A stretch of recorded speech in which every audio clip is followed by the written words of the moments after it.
Good evening. It is almost my friend Jeremiah Halstead's birthday. He happens to like his birthdays, and in the past I have created such timeless classics as J is for Jeremiah. And that's about it. But anyway, I would like to make a short video telling some stories from my life with Jeremiah as a friend. And so I shall now tell a small smattering of stories. Story one. Shortly after I met Jeremiah, he and I were going on a road trip because his work sent him all over the state, and I was bored, so I went along. And so I'm riding along with him through the outer reaches of North Carolina, and suddenly, out of nowhere, he just punches straight through the vehicle with an arm the size of Kansas. He's a rather large fellow, and manages to clip my nose ever so slightly, and then he just goes back to driving, like nothing's wrong at all. And I'm just sitting there, frozen. I'm like, what was that? Was he trying to kill me? I don't know him very well. Maybe he's just trying to punch my lights out, and then he's just crazy enough to go back to driving and think that, maybe I won't notice.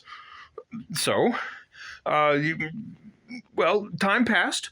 Nothing happened. He didn't try to kill me. And so I had almost forgotten about it. I figured, maybe he was just trying to catch a fly or some other innocent reason to try to kill me. And so, after a while, we're just casually going along, driving, and then suddenly he does it again. Kansas, in front of my face. And so I bolstered my courage. And I'm like, so, what was that? And Jeremiah, you know what? I shall now take this glove. Hang on. I shall take this glove, which I shall put on backwards. And this will be Jeremiah. All right, so I'm over here. I'm like, Jeremiah, what exactly was that? And Jeremiah's like, what? And I'm like, throwing your arm through the vehicle. And he's like, oh, just popping my elbow. And I'm like, oh. So that was that. That was story one. It was rather disturbing at the time, but then I was quite amused. Okay, so story two. Jeremiah came by my house to pick me up. We were going to go get something to eat, and yet he showed up way earlier than I was ready for. And so I'm like, you mind if I go change and wash up a little bit? And he's like, sure, go ahead, I got time. And so I go in my house, and when I'm heading into the house, Jeremiah gets out of his vehicle and he's going to stand around in my yard. And we had an elderly cat. She was like 21, quite old for a cat, and she was standing around the yard, and Jeremiah is kind of trying to nudge toward her. This is Jeremiah nudging toward the cat to go try to pet Bibby, and that's what was going on when I left.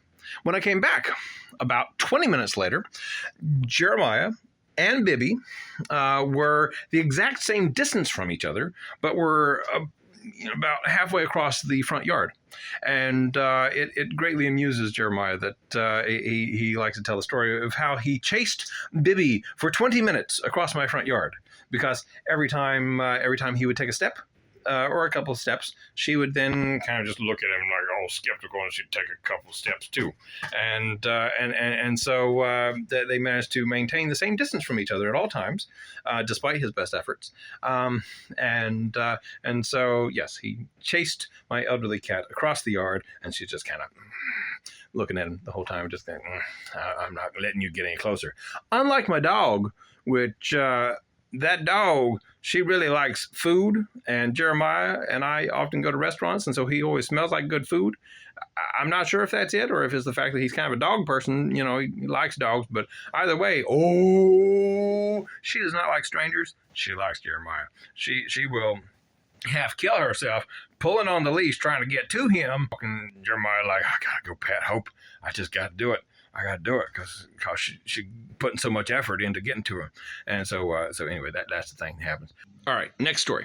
Jeremiah and I were out playing frisbee with some friends from church, and at one point the game got rather intense, and so he grabbed the frisbee, but I was intending to grab that frisbee, so I went and grabbed his arm, and being rather skinny at the time, I wrapped my arm around over his arm and lifted myself up off the ground, and being 6 feet tall, I don't know how I did this, but I managed to wrap my legs around his upper arm, and he's just like holding me like a dumbbell, and he's like, wow, you're light.